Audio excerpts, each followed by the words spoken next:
বন্ধুরা, আজকের ক্লাসে আমরা দেখব কিভাবে আমরা এক্সেলের কোনো তথ্যকে চার্টের মাধ্যমে উপস্থাপন করতে পারি। এখানে আমরা সার্কভুক্ত দেশগুলোর লিটারেসি রেট একটি চার্টের মাধ্যমে উপস্থাপন করব।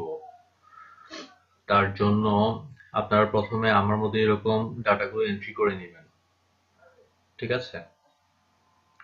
তারপর এই পুরো এরিয়াটা সিলেক্ট করবেন, করে জাস্ট আপনারা ইনসার্ট মেনুতে যাবেন।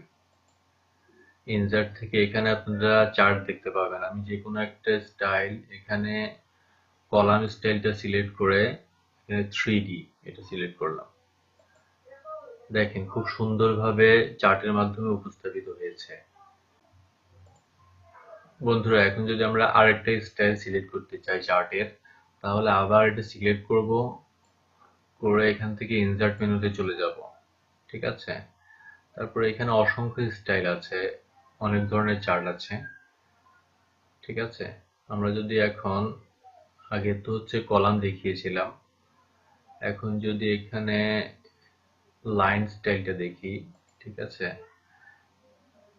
এখান থেকে জাস্ট এটা যদি সিলেক্ট করি, ওকে, দেখেন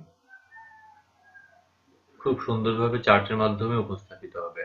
এখানে শিক্ষাটা সবচেয়ে বেশি মালদ্বীপে 99%, আবার সবচেয়ে কম আফগানিস্তানে 28.10%, ঠিক আছে? এই যে দেখেন, এইভাবে আমরা এক্সেলের কোনো তথ্যকে চার্টের মাধ্যমে উপস্থাপন করতে পারি।